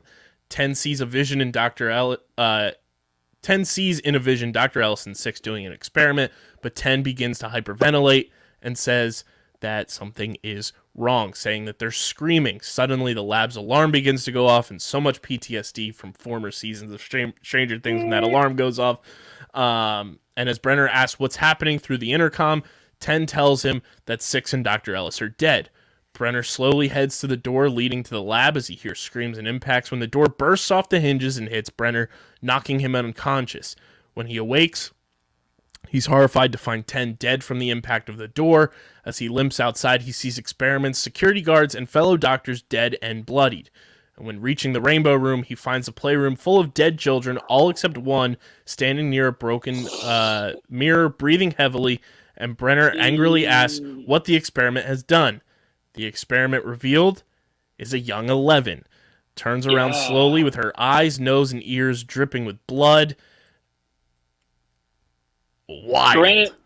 Granted, she is a product of her environment, but this does change the way you see R11 because she literally went Anakin Skywalker and murdered a bunch of 10 other children. Yeah, it was absolutely nuts. And doctors and I think I could be wrong. This is my opinion on this whole point of the thing. I think they're showing us to show that after that, they obviously only concentrated on her because she literally killed all the other candidates. And B, I think that's when Dr. What's his name? Dr. What's the guy's name? The main Dr. Brenner? No, yeah, not Brenner. Yeah, I think that's when he had a shift in personality in terms of how he treated her. I think he still treated her like a kid, but I think he would easily be okay pushing her. And now thinking back to how she was treated. Let's say granted, it's like an evil experiment zone, but let's say all the doctors treated the kids somewhat fairly, rightfully so. If you're a doctor in that environment, and now your staff went from 100 to 10, and your subjects went from 11 to 1 because one escaped and the other one killed everyone, you probably wouldn't coddle the one so much anymore, and that explains why she before she escaped, was treated so shittily at times and forced to do like weird things. And it weirdly enough humanizes Brenner in a way, not fully because he's still working in that environment, but you can understand, I guess, a little bit more of his thought process, if that makes sense. Yeah. How she kills everyone. I can't wait for you to watch the rest of the season. So we fast forward from 1979 to March 21st, 1986 in Lenora Hills, California, where Eleven and Will arrive at school with Jonathan's new friend Argyle, who I love this character. I with love Joyce. Stereotypical 80s stunner. Yes, driving a pizza truck. And I love that his name is Argyle. Joyce is now working as a telemarketer at home, and throughout this whole process, Eleven is reading a letter that she sent to Mike. She details her life and everything that has been going on since in a letter sent to Mike, but also includes the lies that come with it. Back in Hawkins, Mike and Dustin now join the D&D centered Hellfire Club, baby. Let's go. Let's go. Lucas joins the basketball team, the Hawkins Tigers. And Nancy is working as a journalist for Hawkins High School newspaper. Steve and Robin are working as employees for Family Video, which we saw at the end of season 3. And Max, looking like he runs the place now. Yeah, right. He's like the manager. And then Max is retreating into solitude and reluctantly seeking counsel from Miss Kelly following the aftermath of her brother's death. At the school's pep rally, the basketball team captain Jason Carver, who I wanted to punch this guy in the face. What an absolute bozo. Yeah, but I guess as the show goes on, you at least understand his character a little bit more, like his motifs. He gives a eulogy speech for the lives that had been lost during the Starcourt Mall's fire, including Heather Holloway, Jim Hopper, and Billy Hargrove, and uses it as a momentum to win the championship basketball game, which takes place tonight. Is very disgusting because we all know. But you have to realize no one else in the school knows. Right. Like most of the kids are blissfully ignorant and for good reason because it's terrible to know all that stuff. So my point is, he just thinks they died in a fire, which is still a little, leaves a little bad taste in the mouth. But at least for him, he doesn't know anything or any of the basketball players. They're just trying to be typical typecasted jocks in the high school movie, and they're filling the role. Surprised at the announcement, Mike and Dustin attempt to persuade him to join in Eddie's campaign, which takes place at the same time as the championship game, but is declined by Lucas, who insists them to tell Eddie to move it for the next night and come to the game, which sparks a disagreement between the three. And we get the typical Dustin, shit. In California, Joyce receives a package with no senders from Russia and finds out that it was a Russian doll inside. It's a gulag doll. Fearing that she may be targeted again, Joyce contacts Murray and asks for help. Inspecting the doll closer, Joyce finds cracks that have been seemingly glued together, and Murray fears that it may contain a bomb and tells Joyce to smash the doll using rope and a heavy object as a safety precaution, to which she does. Joyce finds out that the doll contains a ransom note mentioning of Hopper's survival, and is joyful at the possibility that he's still alive, which obviously we saw in trailer footage. And we also get a glimpse of, just how she figures out that her man's is still living.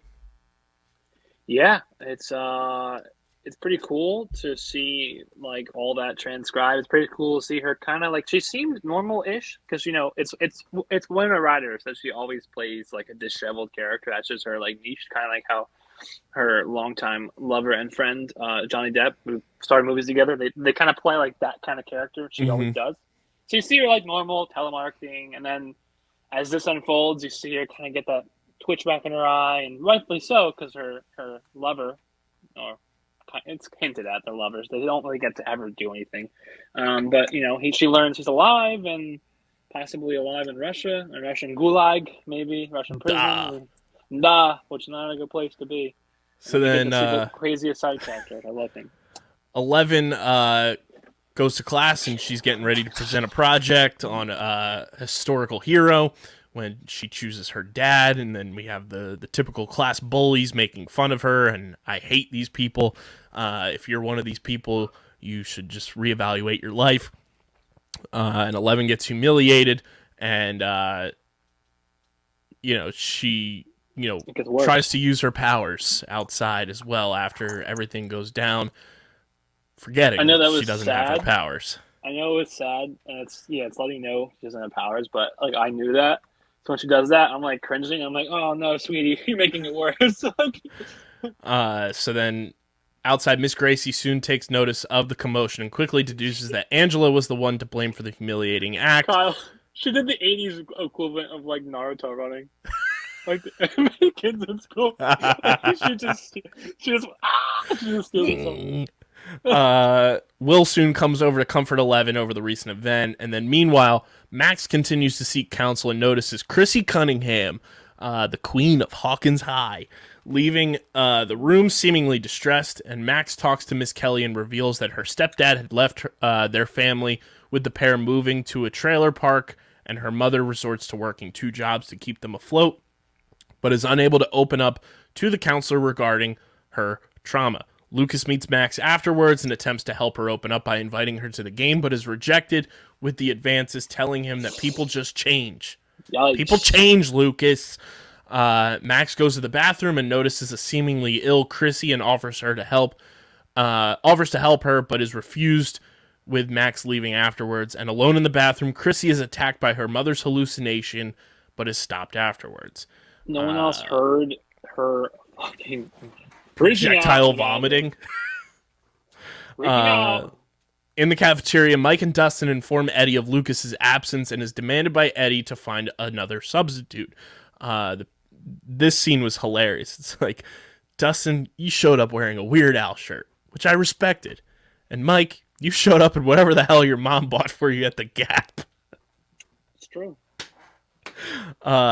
He's like, I am army crawling across that stage, grabbing my diploma, giving the principal the bird, and getting the hell out of here. It's cool because he's very different. This character. I love Eddie Munson, baby. Kind of gives you the vibes. The one guy from the Breakfast Club. I always forget. Yeah, his name, the loner dude. He's great. I love Eddie's character. So then he demands that they find a substitute, and Mike and Dustin, they go looking all over the place. They call Steve, they go to Nancy, they try to find a substitute, and Dustin figures out... But they keep it in the family. They do. Dustin figures out that they don't have to ask around the school only, and proceeds, we go to the basketball game, they're doing the national anthem, which this whole scene was very funny too, with the girl coming back and said... sounds like a Muppet. She was terrible at singing. She sounds like a Muppet, which was great. I was like, who butchered the national anthem for the NBA? Was it Fergie? Fergie? I was like that, bro. So we get what I love about episode 1 and the season as a whole so far is that the splicing of 2 different areas going on at the same time, but using transitions to like bring you there. Yes. So well done. I loved it. I loved it as well. I just was a little upset. The only thing that was predictable, maybe you kind of felt it, I knew that someone was going to get hurt and Lucas was going to play basketball because he made the comment, like, I'm trying to be with the cool kids. And I'm like, well, realistically, every high school kid dreams about this in their respective sport or club. I was like, something's going to happen. He's going to make the money shot or, like, make the typical money 80s trope. And Lucas! We get the guitar from the national anthem, though, and we get Mike and Dustin walking out of the hallway ready to go to war, and then boom, everybody's favorite little sister. You can't spell America without Erica. What a perfect entry for the queen herself with the American flag tied around as a cape. She is fucking hilarious. I love Erica's character. She's like a super nerd, but she hides it because I remember like before she wanted to be like a typical little girl. But clearly she knows her nerdy shit because she listed off a bunch of D&D stats when Eddie was, berating her and like questioning her. Rightfully so. You bring a little kid, he's like, well, why is she here? Yeah. But she put him in place, and also the flag. She's patriotic while playing D&D. You can't hate that. Somewhere else, Chrissy travels deep into the forest and sees a grandfather clock seemingly appearing within the tree, and is creeped out upon the emergence of black widows out from the clock. Afterwards, Chrissy meets with Eddie, who is a drug dealer, and catches up with one another in regards to their history in middle school. She asks him if there were any drugs that are much stronger than the ones he currently offers. And then we're at the championship game, like Dylan said. Lucas takes notice of Max's absence and is disappointed at the outcome. Back and forth going between the D&D game and the basketball game. I loved this. It's very typical of like the 80s going back and forth, but the way they did it was so well done. There's only 2 players left alive inside the D&D group. They have to convene with each other and be like, do we want to continue? Vecna is here. That's when we get the first Vecna name drop as well. So then they all huddle up. You get the timeouts simultaneously, which was hilarious. And maybe that's foreshadowing, by the way. Maybe there's only 2 that live. Maybe the Hellfire Club's gonna start dropping like flies. So we get those Kyle's 2. like, shit, Dylan's right. shit. Considering, retreating the option, but the 2 players are determined to kill Vecna. Dustin attempts to attack, but misses the shot, but Erica successfully vanquishes the boss with a critical hit, and both teams relish in the joy of winning their respective games, because Erica with the winning shot, Lucas with the winning shot, and then, Lucas takes notice of his sister Erica celebrating their victory with other members of the Hellfire Club and is saddened at this fact. And then afterwards, Max takes notice of the neighbor's dog barking for food, with her gathering the leftovers, and goes to feed him. But Max soon notices Eddie and Chrissy traveling back together to Eddie's trailer, and in the Munson trailer park, Eddie searches for that special K, baby, and we're not talking Kellogg's. While Chrissy is waiting, she hears the distorted chimes of the grandfather clock and goes to look for Eddie upon him not answering her calls. Chrissy stumbles upon her mother's distorted image and appears to relive her traumatic memories, finding her dad with eyes and mouth sewn shut. Back at the trailer park, Eddie finds the drugs, but is surprised to find Chrissy standing motionless and unresponsive, with all the lights now flickering like we've seen in the past with the Demogorgon and the Mind Flayer. They're flickering on and off with the same phenomena now occurred in Chrissy's nightmare. And now panicked Eddie attempts to wake Chrissy from her trance, with Chrissy getting chased by an unknown entity who beckons for her. She tries to run, but is cornered by the entity, who soon impales her with its claws, and Chrissy's body levitates and crashes into the ceiling as all of her joints and bones snapped and bent, jaw cracked, eyes gouged out, with a horrified Eddie witnessing her now. This is the most death I've ever been. Unfolds.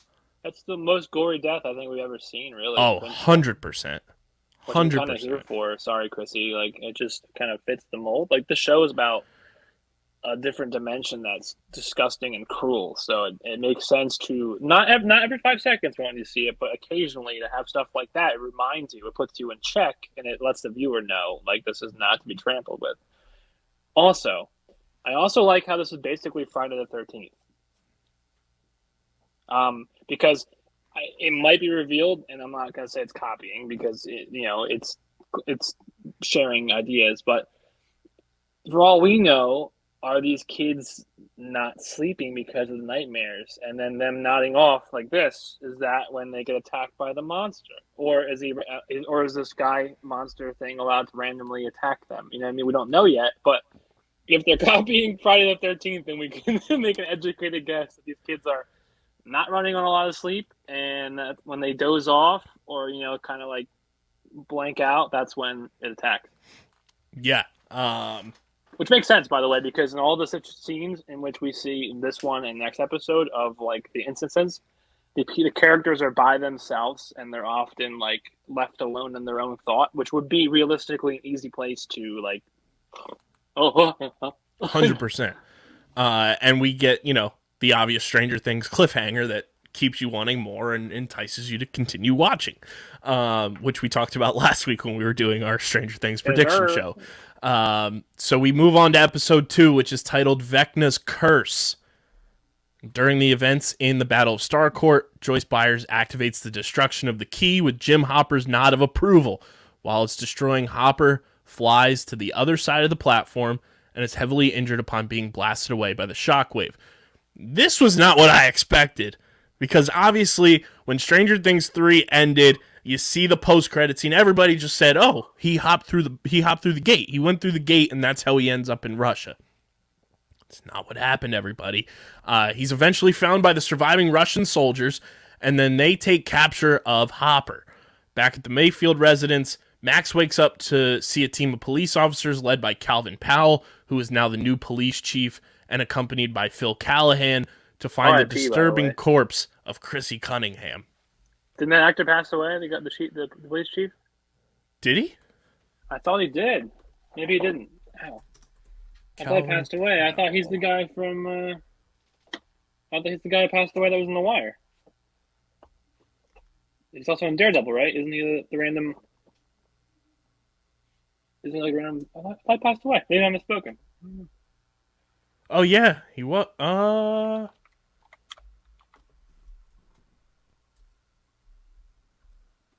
I'm googling it as well on my home computer, folks.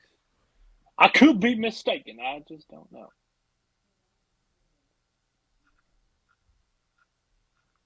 Saw the sun.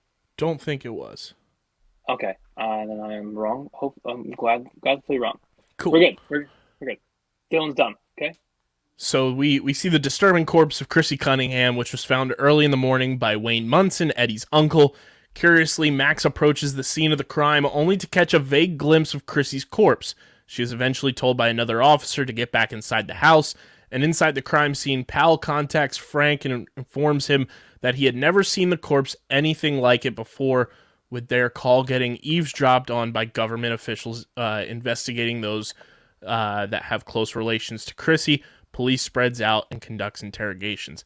I hate that we don't know even more about these people that are always eavesdropping on these phone calls in Hawkins, Indiana. Well, they're obviously some government agency, presumably probably in the similar department of which Dr. Brenner worked for, or because dealing with communism and like KGB, you can make an educated guess they are like the counter to that for the USA, so True. like CIA or counterintelligence. But I do agree it's annoying to not have like concrete. So at the we go to the airport, and Will and Eleven, accompanied by Jonathan and Argyle, meet up with Mike for their spring break, and Will and Mike's relationship seemingly further apart than ever before. The most awkward fucking greeting of friends. I felt the cringe, which is good directing. But like, I don't know what they're doing with Will. I don't know. I don't want to. I don't know. I think they're hinting at things, but I don't know if I'm like reading the situation wrong. So I'll keep it to the end of the show or the end of the podcast. But 11 plans the whole day for them while informing Mike that she had made friends with Stacy and Angela, much to Will's bewilderment. Meanwhile, Murray has also arrived at Lenora Hills, California, in request by Joyce upon learning about Hopper's potential survival. Meanwhile, in family video, news of a high school senior's murder had traveled across the entire town, with Steve and Robin now learning of the gruesome act that had taken place in the Munson trailer park, and much of the details still remain closed to the public. In Benny's Diner, now formerly abandoned after its owner had been killed 4 years prior, has been turned into a home and party place for the Hawkins Tiger team, with Lucas being part of the victory party and everything. News of the murder had also reached the basketball team, and recapping the incidents that had taken place prior to the murder, with the events of Starcourt causing 30+ innocent people's untimely deaths. Members debate on who the victim might be until officers pull up to the area and proceed to conduct an interrogation to Jason, with Nancy and crew at the Weekly Streak watching the news in horror as she recalls the events that befell Barbara. She and Fred go together to interview villagers in the area of the murder. Good old Fred. Good old Fred. So why is Jonathan not coming here? Just call it journalistic integrity. Fred asked one too many questions. Max goes to Dustin's house to tell her version of Chrissy's murder, claiming that Eddie killed her, but Dustin refuses to believe her story. After Max tells her that Eddie ran out of her house in a panic right after the power went out at her house. They both think something else might have happened. Murray arrives at Joyce's house to see the ransom letter that was sent to her, while he remains skeptical. Joyce states that Hopper may be alive, so they call the number on the letter. Returning to the past, Hopper manages to climb onto the platform only to encounter several Soviet soldiers. Later, he's tortured to say who was the woman with him, but his silence makes them try to kill him by suffocation, which fails. Get the elephant, No Dylan. breathing. Get the elephant. So tell me why my dumbass thought they were gonna bring a real elephant in there. I was like, "Aw, it's just a gas mask and a big Russian man that's gonna Not hold Dumbo. the gas mask." Like they could have, like, why go through all that extra step? You could Right. just you could have waterboarded it. It's easier. You just need a towel and water. No, gas mask. Oh. Kink in the hose. In the present day, Jonathan and Argyle drop Mike, 11, and Will off at the skating rink, probably so they can go smoke some more weed. 11 continues with her lie towards... Stay off the weed. 11 continues to lie to Mike, and, Will confronts 11, saying that lying to Mike will make him angry, because friends don't lie. I don't know what Noah. What's the actor's name in real life? Noah Schnapp. No, I don't know what he did to piss off Duff Brothers, but they just poop on his character continually. At first, I was like, I get it, he's a little annoying, but I'm starting to feel bad for the guy after 4 seasons, bro. The dude's still getting the shaft end of this. He's just now he's reduced to third wheel and like annoying. Like now he's annoying, like, and not his fault. Like he's like, hey man, she's lying to you, and he's like, yo dude, I hate you, and I'm like, whoa, bro. Come on, man. So, he's died like 18 times. Right? Like, Angela and her friends arrive at the skating rink as well to see 11 and Mike together, and then they plan to prank her. Powell and Callahan interview Jason and ask him if he has talked to Chrissy and if she has had contact with drugs. Is your girlfriend a druggie? When Eddie is mentioned, Jason questions if Chrissy is the one killed and that Eddie killed her. And due to the silence of the officers, he leaves the premises, ignores the basketball team outside, and yells. Sounds so lame. Dustin looks for clues about Eddie at the movie store, and Max tells Robin and Steve what he saw. After finding a clue about Reefer Rick, who was supposedly selling drugs to Eddie, they search for the sales history records of several people named Rick. The Council of Ricks, if you will. They find one named Rick Lipton, who lives near a lake, which they assume is a good place for someone to hide, and they head there after seeing all of his rental history being Cheech and Chong. Classy guy. Classic drug dealer. Nancy and Fred arrive at the scene, but are stopped by an officer, and as they speak, Fred has a similar vision to the ones Chrissy had when Vecna appears in the officer's body and accuses him of killing a child. When he wakes up from the vision of him, the officer lets Fred and Nancy in while being terrified by the event. Jonathan tells Argyle that he was accepted to Lenora Community College and tells him that he is not going to Emerson with Nancy because he has to take care of their family, but Jonathan hasn't told her yet. At the rink, Angela and her friends greet Mike and 11, who greets them as 11's friends. Seeing this, Angela grabs 11 and leads her to the dance floor alone with her. Already sensing what was going to happen, Will confesses to Mike that 11 has lied to him all along. The rink's DJ calls 11 the local snitch, and everyone at the rink makes fun of her. Mike asks the DJ to stop, and when he does, a friend of Angela spills a drink on 11 and falls to the ground, increasing her mockery towards her while Mike tries to get closer to her. Yo, Mike is not really that good of a boyfriend, bro. Him and Will is going through a little more like emotional damage. Emotional damage. They're both just standing there. I hate that in movies and shows when people just stand there, like they're just watching it unfold. Like they could have easily intervened.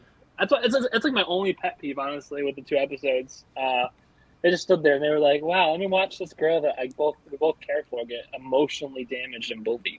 Yeah. I mean, he does try to stop the DJ, but he goes over and he's like, "Excuse me, sir, please turn it off." And then, we're in the trailer. Did you?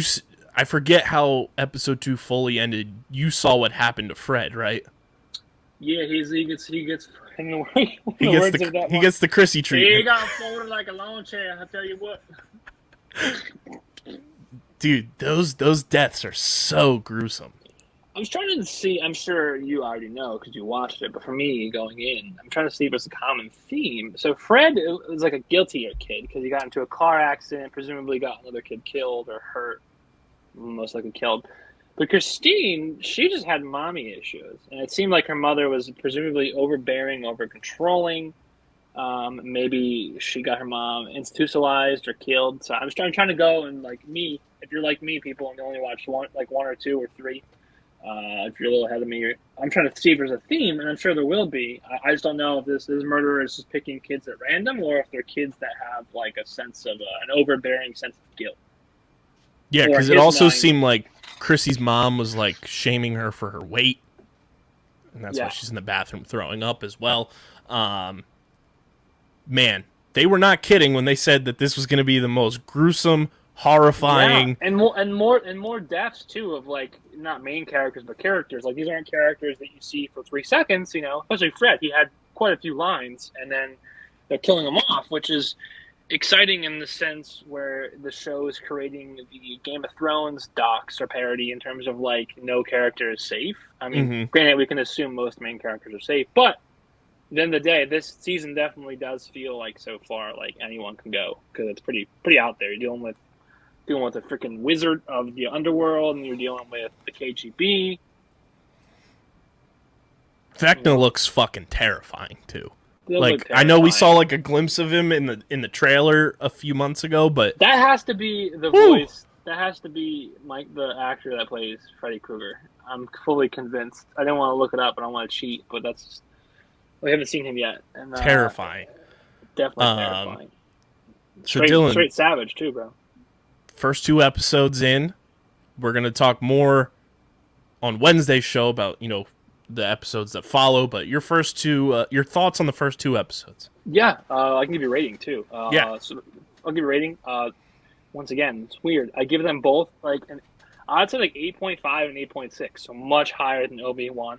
Very, very, very good start of the season. I'm sure my ratings might go up because I'm kind of left in a cliffhanger-ish, confused, but very, very solid. I mean, 8.5 is a great score. 8.6 is a great score. I loved it. I like the more gruesome deaths. I like Friday the 13th. It's a classic 80s horror film, and this is basically what this is. I mean, if you haven't seen Friday the 13th, go watch it, which also is one of the first films Johnny Depp was in. If you like Johnny Depp, though, maybe don't watch it because he doesn't last long in that film. I think it was his first film, actually.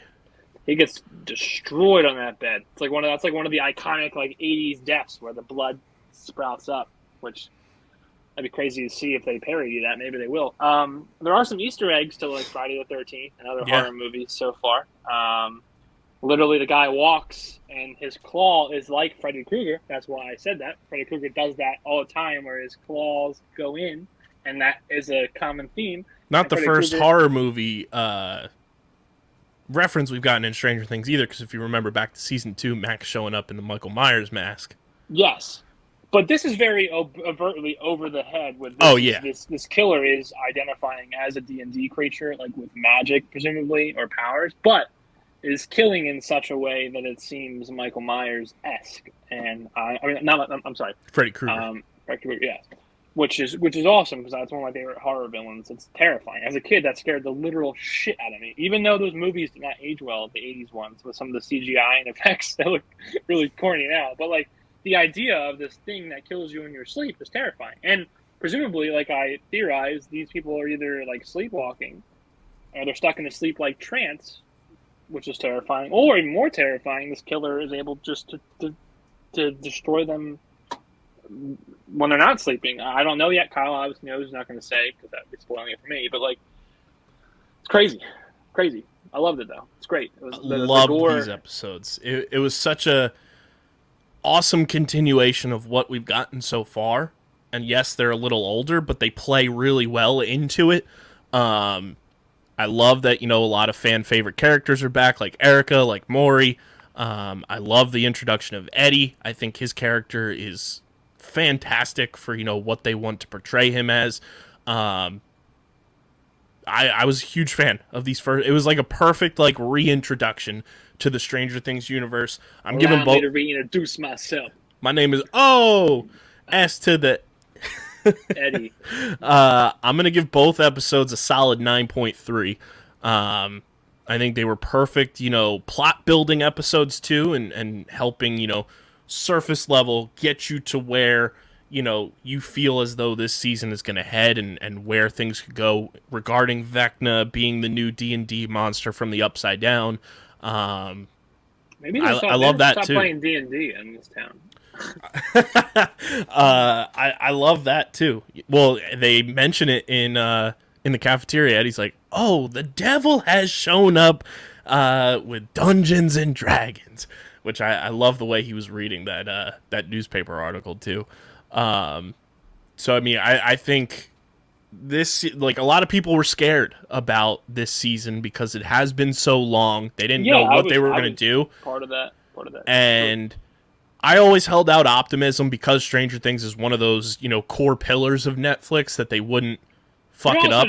You're also a beacon of light and light in this industry, and I respect that. I'm not so much. I'm a little more negative, so it balances out. It's a yin yang act on this show. And knowing that they spent $30 million an episode, and knowing how the Duffer Brothers care for this show as much as they do, I knew that, even if it wasn't what we fully expected right away, which I think these first two episodes in my mind exceeded expectations that I had set for the opening two episodes.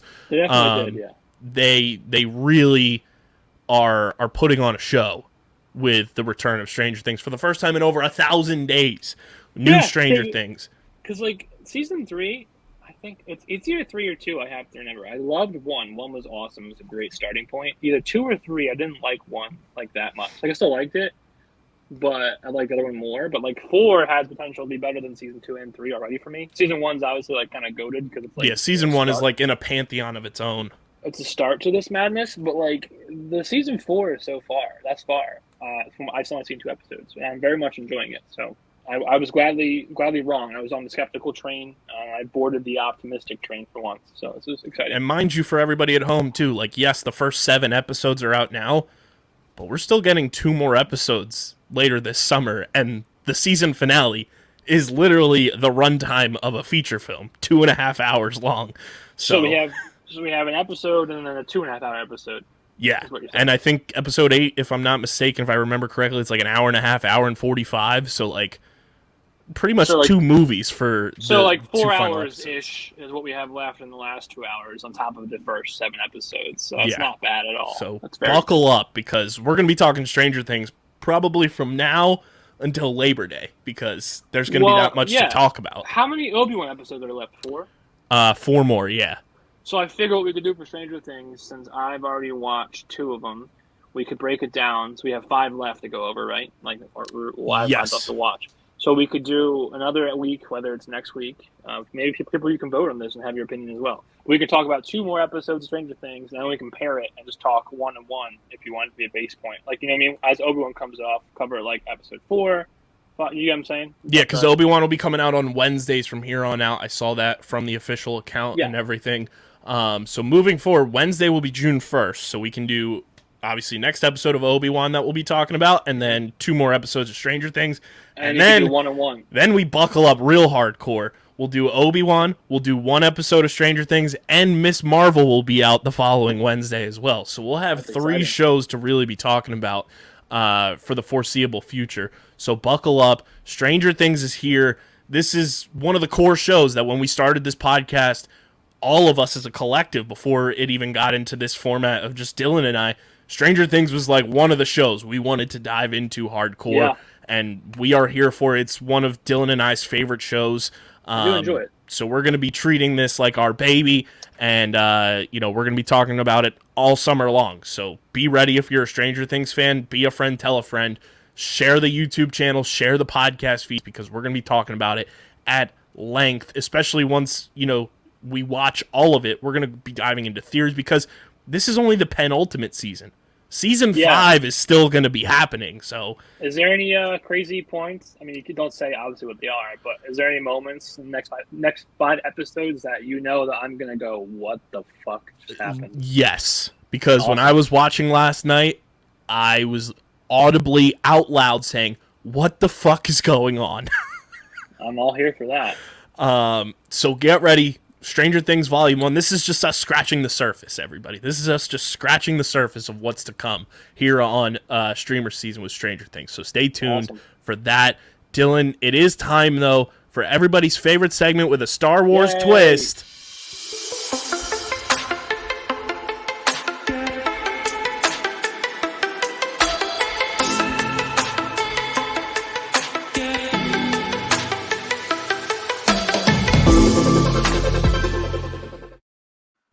It is the streaming platform Multiverse News and Notes Star Wars Edition, brought to you by the homies over at Pickup. You guys can go to playpickup.com, start playing the hottest headlines in sports, rack up points on your fan profiles, cash them in for prizes on the Pickup Marketplace, playpickup.com.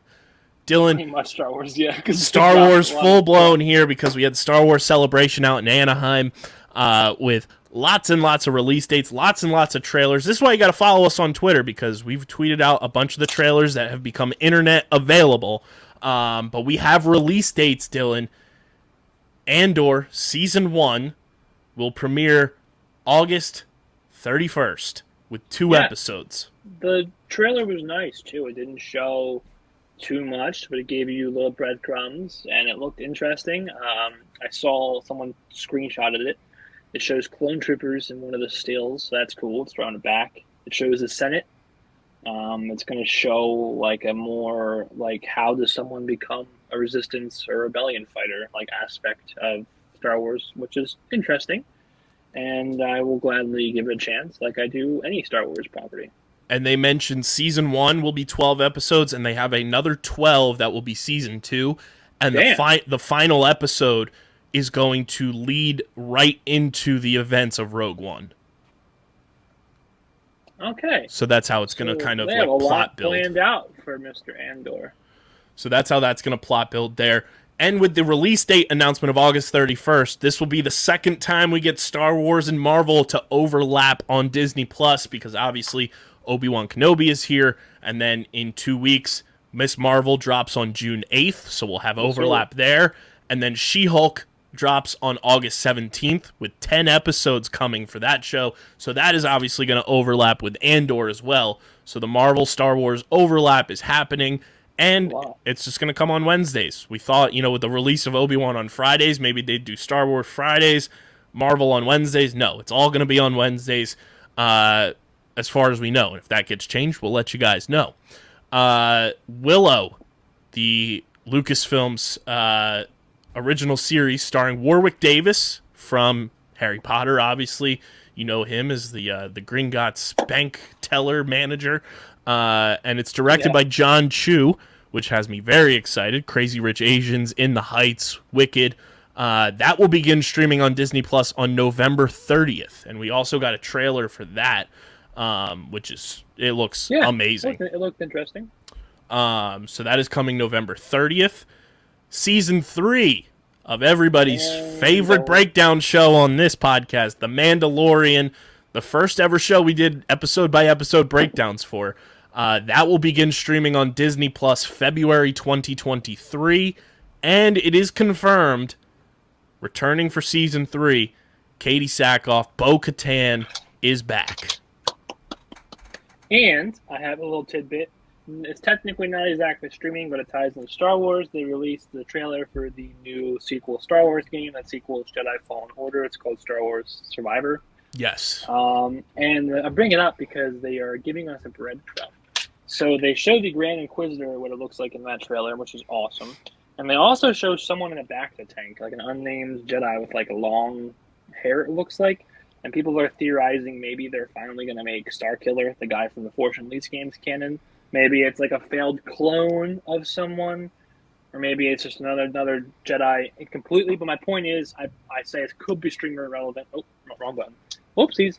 It could be streamer relevant because Cal, the main character of that, and whoever they are bringing, and also the Inquisitor now is canon. They could be live action, like relevant. That would be huge. Yeah, so we don't know because it's a very popular series. So it could end up very well being a show 4 years from now. Yeah. I think this next project that they announced at Star Wars Celebration is Dylan's favorite announcement. Well, I love Jude Law, so yeah. Jude Law coming to the Star Wars universe in Skeleton Crew, an original series starring Jude Law from executive producers John Watts, Christopher Ford, Jon Favreau, and Dave Filoni, streaming in 2023. I feel like this is the one you were the most giddy about, Dylan, and for good reason. I was. I like the premise. It's kind of different. It's weird. I like Jude Law, and then obviously the directing is stacked. Which, for the people at home, Skeleton Crew, the premise of the show sounds amazing. I'm trying to find it here. I think it's something that's like literally like it's like on the nose of the name. It's like a group of like children or young men, whatever, get lost. Yeah, it's kids in the Star Wars universe, but not necessarily, what you would think. They basically said it's a show about kids, not for kids. Yes. And everybody knows John Watts, obviously, from the Spider-Man trilogy with Tom Holland. We also got, unconfirmed, but Ahsoka is coming in 2023 as well. We haven't gotten the Mandalorian trailer, but I did find a video of somebody who posted it, recording it from the Star Wars Celebration event, so we might tweet that out. I just don't want Star Wars to have their laser beams on our foreheads, so I've been hesitant, but yeah, I will send it to you. Us killed, amigo. I'll send it to you privately, Dylan, so you can see it. It looks fantastic. Yeah, so here it is. John Watts reveals his Star Wars project follows a group of kids who accidentally get lost in the Star Wars galaxy and their journey trying to find their way home. It's set in the timeline with Mando and Ahsoka, starring Jude Law in 2023. That is Star Wars Skeleton Crew.